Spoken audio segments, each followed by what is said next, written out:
Good to go. Okay. Thank you. Welcome to tonight's Protective Services meeting of July 8th, 2025. I can confirm there is quorum, and I'm handing the chair off to Councillor Courvette. Thank you, Madam Mayor. We'll start the meeting with an acknowledgement of the First Nations. The Mayor and Council wish to acknowledge the town of Fort Smith is located within Treaty 8 territory. Treaty 8 territory also encompasses the traditional homelands of the Salt River First Nation, Tabatache Denisole Nation, and the indigenous Métis people of Fort Smith. These nations have maintained stewardship of their sacred lands throughout generations. We honor your knowledge, teachings, traditions, and the land. We are mindful that colonization has not been kind.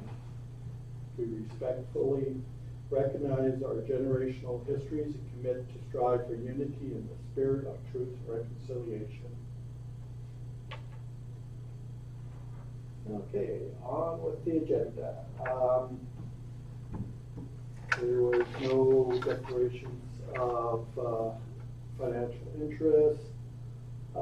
Next item on our agenda is item C, CA, which is agenda. If I can get a motion to adopt the agenda. I move that the agenda be adopted as presented. I'll second that. Okay, seconded by Deputy Mayor Keiser. Is there any additions, comments? Do we just remove RCMP from the delegations since they're not going to be here tonight? They weren't on the original. No, okay, so you're going to go with that, okay. Okay, seeing no additions or anything, all in favor of the agenda? I just want to make note that Councillor Cox has joined the meeting. Okay, back to the motion on the floor, which is approval of the agenda. All in favor? Passed unanimously. For the duration of the meeting, I will assume no comments from the virtual gallery will be concurrence with the motion on the floor at the time. Okay, next item on our agenda is under review, item B, minutes from the Protective Services Standing Committee meeting of June 3rd. I can get a motion to adopt the minutes. Sure. I'll move that the minutes from Protective Services Standing Committee meeting on June 3rd, 2025 be adopted as Thank you, Councilor. Will I have a seconder? I'll second it, just so you can say my name. Thank you, Councilor Kershaw. Okay, is there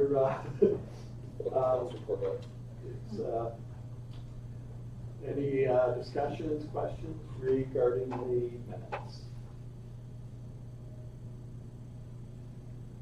Seeing none, all in favor of the motion?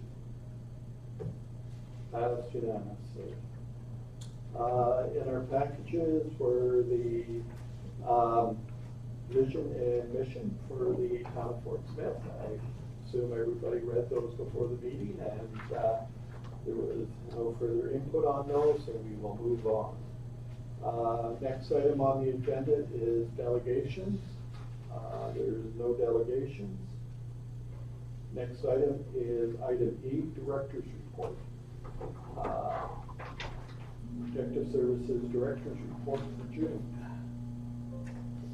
SAO or Director Nat? Thank you, Councillor Courvette. So the Director's Report was in your package. If you'd like me to speak to anything in particular, there wasn't anything out of the ordinary this month. Stats are at or above average for fire and ambulance. Lands and Development hasn't been doing a lot in terms of new enforcement, but continues to work on a number of open enforcement files. Licensing at this time of year generally does drop off, so we're seeing that, but there are a lot of developments active in the community. Bylaw enforcement's been quite busy this month. emergency management, we're essentially just in monitoring mode for the remainder of the summer based on the preparation that we've done to date, and we'll continue to push out public messaging as necessary. And occupational health and safety program is running well. A lot of great engagement from all staff, and looking forward to working with our new HR personnel on where OHS goes from here. But if there's any questions, happy to answer them.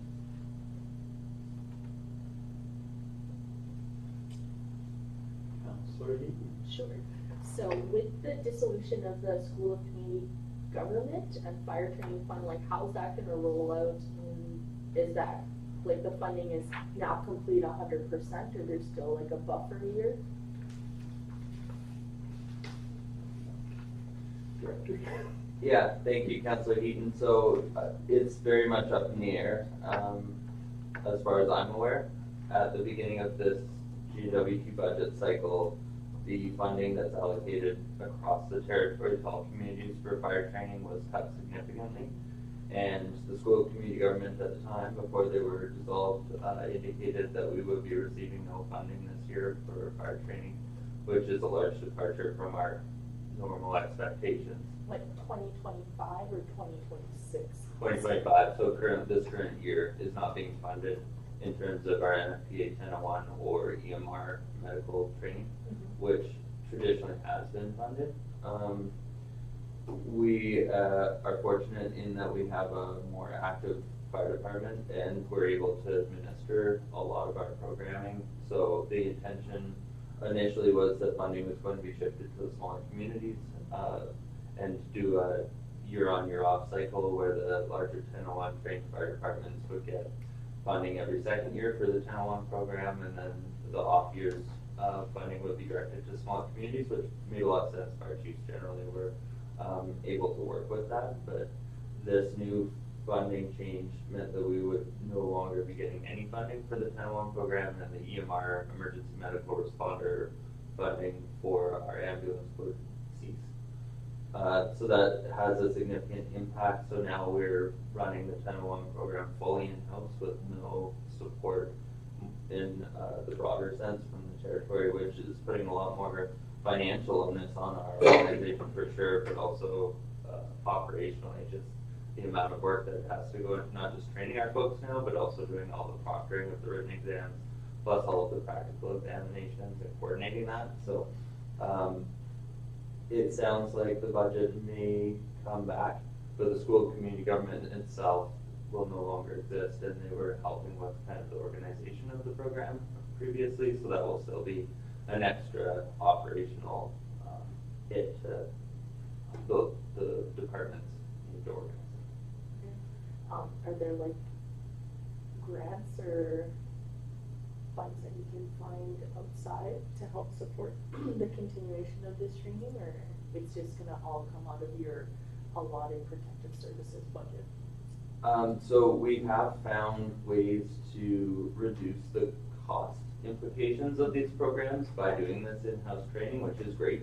And it does actually offer a lot of flexibility, and we can be more customized in our approach to training, make it more applicable to our organization and our operation, which is great. We're really excited about that.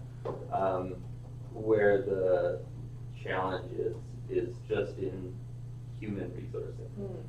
As it's a volunteer group, and I'm the only paid firefighter as such, and I have 6 portfolios to oversee.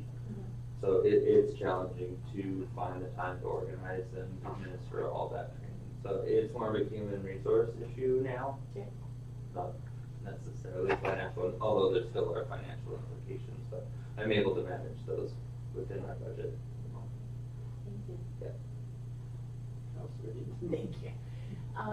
I have a question about those giant hoses that were along Riverview. Like, where's the monies coming from to cover those pumps and hoses along there? Yeah, thank you, Councillor Heaton. That's a great question. First of all, I just wanted to give a shout out to Fire and Flood and the folks that they come up to proactively help protect our community. That equipment was requested through Alberta Wildfire. And so it was an Alberta Wildfire incident cost that is going to be borne by Alberta Wildfire. Thank you. Any other questions regarding the director's report? Okay, hearing and seeing none, we will move on to the next item on the agenda. Item F, administration. A is briefing note DPA 003-25. If I could get somebody to move the motion. I move that DPA 003-25 submitted by Vida Blessy to operate the making and selling of traditional crafts. P. Mott Seaman Designs from lot 654, plan 319, 100 Whippoorwill Crescent, Portsmouth. Do we have a seconder for the motion? I'll second. Thank you, Councillor Tucky. Still, any comments?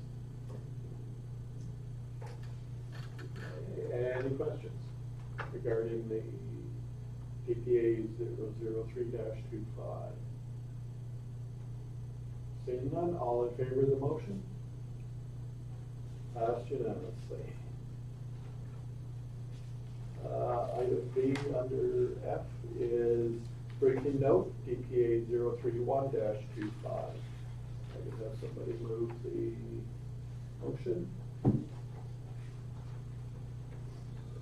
I move that DBA 031-25 submitted by Larry Benwell to operate a carpentry construction business from lot 607, plan 319, address 4 Wren Crescent, Portsmouth, be approved. Thank you, Councillor Tucky. Do I have a seconder? Councillor Eaton, thank you. Any questions or comments regarding the DPA 03031? Councillor Kirsak. I'm a little confused when I'm reading the description of the business. I'm unsure of whether it's just going to be like the office situated at that residence and then he will go out to site, or if there's actual construction going to be done on the site. I'm unclear. Director? Yeah, thank you, Councilor Karashak. So I believe that the intention is that it would be mostly home office operation. It sounds like there'll be 2 work vehicles stored on site and potentially some tools in an outbuilding.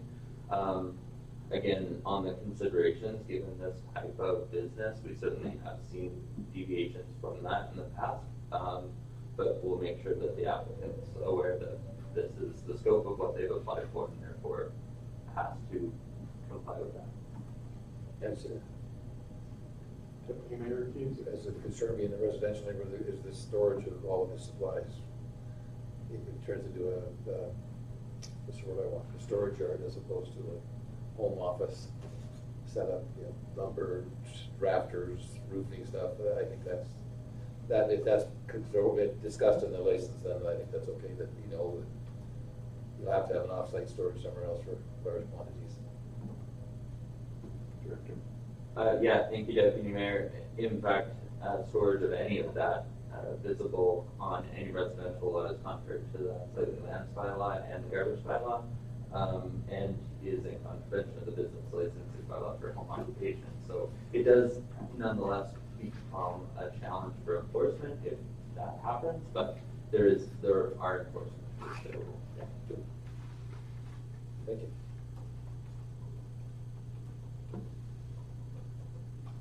Any further questions? Seeing or hearing no further questions, all in favor of the motion for DPA 031? Passed unanimously. Item C under administration, briefing note, variance request 24 Portage Avenue. If I can have somebody move the motion. I move that council approve the rear setback of DPA 045-24 be reduced from 3 meters to 1.5 meters at 25 Portage Avenue in the general commercial zone as requested. Thank you. Do I have a seconder? Counselor Heaton, thank you. As chair, I just have a question. In the one line it says 24 Portage, and then in the motion it references 25 Portage. Could we get a clarification on that? I don't have my notes.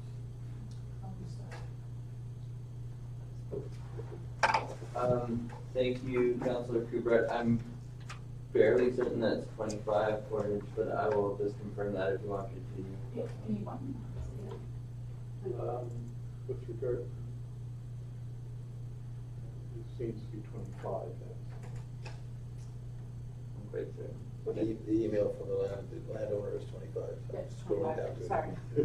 Yeah, okay, yeah. I hope they have it right. We have a motion on the floor. Is there any questions regarding this motion? Deputy Mayor Keys.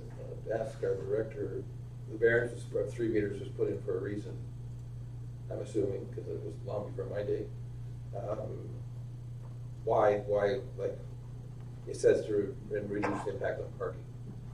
Is that significant to reduce some, the variance had to be there for a reason, I don't know what the reason was, so I guess I'm asking you, can you bring us up to speed on why 3 meters was felt necessary originally? Yeah, thank you. I'm sorry. Yeah, thank you, Deputy Mayor. So these setbacks are there generally for a reason, mostly to do with separation between structures for the purposes of fire safety and fire spread. And if this were in a higher density residential area, I would be more concerned about it. I'm not saying that there isn't potential, and there is, you're right, a reason for it. The existing structure on the adjacent lot is a significant distance away from this property line, and in the near future, I don't see a development occurring that would be close to this. So I'm not particularly concerned with the purview of Mayor and Council if they feel it appropriate to grant these variances. So I'm presenting a request at this point. Okay. And in this situation right now, I see no concern about granting it. At the discretion of Mayor and Council.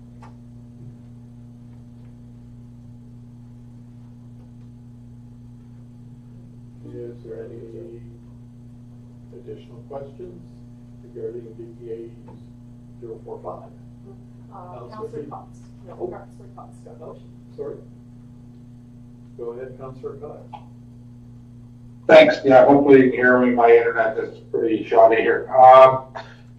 But yeah, I think I get the director's concern with the fire separation, and I would second that or third that. So I think I'm willing to side with whatever council sides with. But personally, I think lots are generally large enough that we can maintain a good separation, and I think if we do start allowing variances for smaller setbacks, I think we should find a way to require fire-resistant construction other than, something that's going to be very fire-resistant, not just vinyl siding or painted plywood, things like that.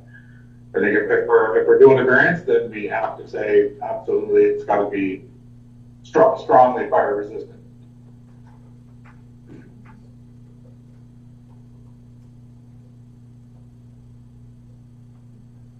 Thank you, Councillor Cox. Is there any further questions? Councillor Decker. Well, I'm just looking at the surrounding lots here. Basically, they're asking a variance for what purpose? Something to do with parking? No, put a garage in there. Yeah, right there. Yeah, so that in lot 1080 there in the map, that blue box that I have marked out is going to be a garage. And there's an existing paved parking lot there that it will be on top of. And so so they just wanted 1.5 meters further, 1.5 meters further back towards the fence line of lot 1080 and 1402. So they want it closer to the old Kelly's gas station. Okay, so on 1402, what's the gray box? Right, there's that covered, I think it's for smoking really, or whatever, that small covered building from back when Kelly's was operating. Yeah, it had a couple of picnic tables. I don't know if I'd call it a building, it's more like a gazebo or Yeah, an open pergola area. of sorts, yeah. Well, I'm just looking at the surrounding lots and everybody's within the limitations allowed by the town, so these people are, I would say that we'd have to get hold of the property owners and see if they have a problem with the variance. I think they should have a say in the matter, because everybody seems to be following what needs to be followed, but this person's asking for a variance that I don't feel is gonna have a big impact on the parking. To make such a request, I'm sorry, but plans are made for reasons, bylaws are made for reasons. And unless you really have a good justifiable reason, I don't think this is. I don't think that we should pass this motion. I don't want to set a precedent, because all of a sudden we'll have all kinds of people wanting to build and ask for variances. And that's not what we're here for. It's my thoughts. Councilor Patton? Councilor Carrier?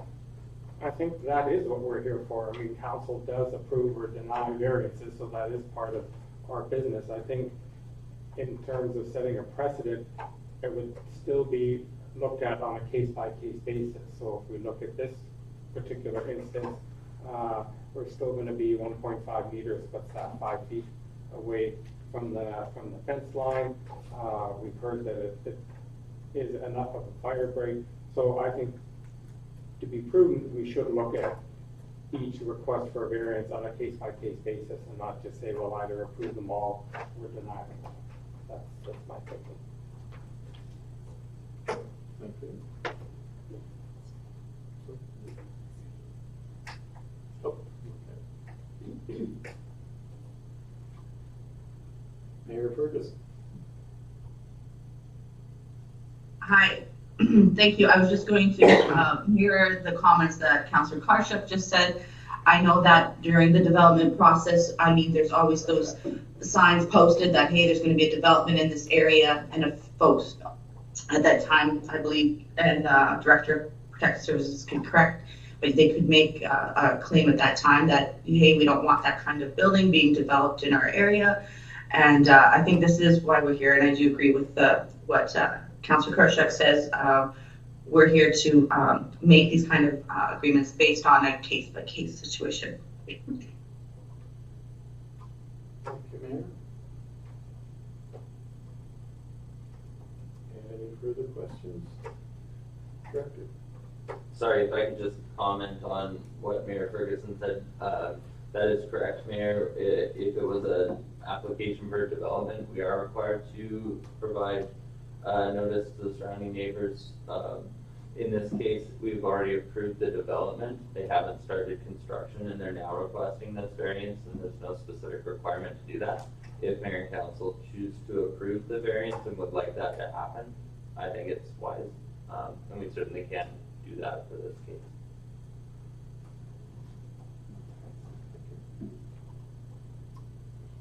Any further questions regarding the motion as presented?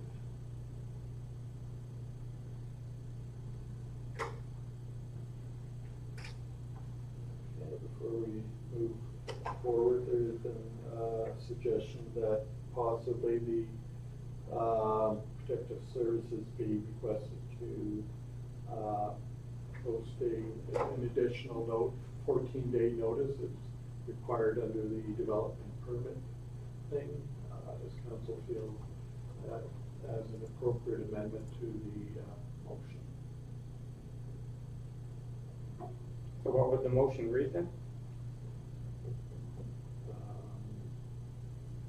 council approve the rear setback, DPA 045-24, be reduced from 3 meters to 1.5 meters at 25 Portage Avenue in the general commercial zone as requested. In addition, administration slash protective services would post notice of the change of the amendment to the development permit, providing 14 days notice. Yeah, sounds good. Forget who moved this motion, they would have to approve the amendment. Ravina, who moved it? Council Kershaw.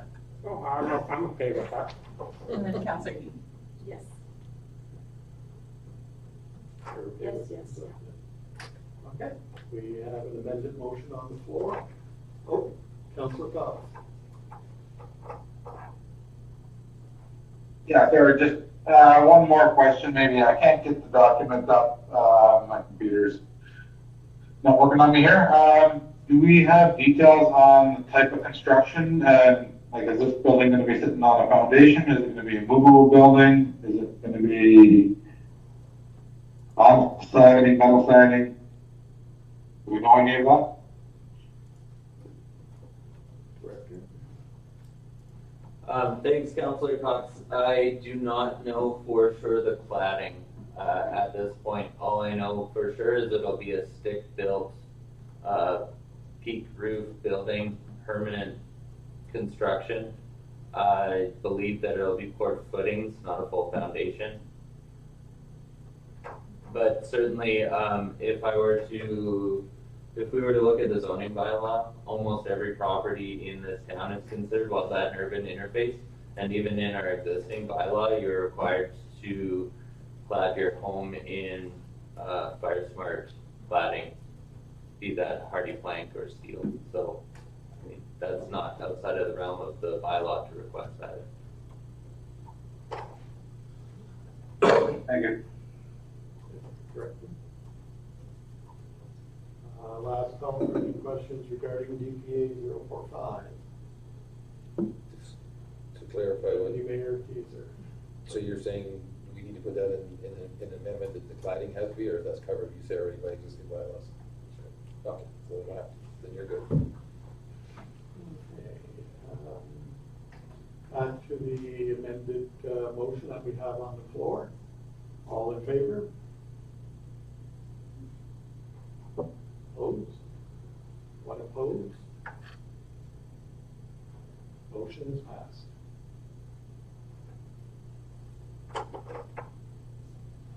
Okay, moving on our agenda here, next item is G, other business. There was something included under other business. So we'll move on to item H, which is community counselors. I move that Councillor Bass and Councillor Benwell be excused from the Protective Services Standing Committee meeting on July 8th, 2025. Thank you, Harrison. I'll second. Seconded by Councillor Tuckey. All in favor? Unanimously. Date of the next meeting, the next Protective Services Standing Committee meeting will be on August 5th, 2025. Correction? Correct. Starting in August, we will no longer have the standing committees. So there will be a report, but it won't be a standing committee. So the Protective Services business will be addressed at a regular council meeting on August 5th. And corrected. Thank you, Councillor Stairs. Thank you, Superintendent. Motion to adjourn. I move we adjourn at 6:59. Oh, 7 now. Seconded. Deputy Mayor Keiser. All in favor?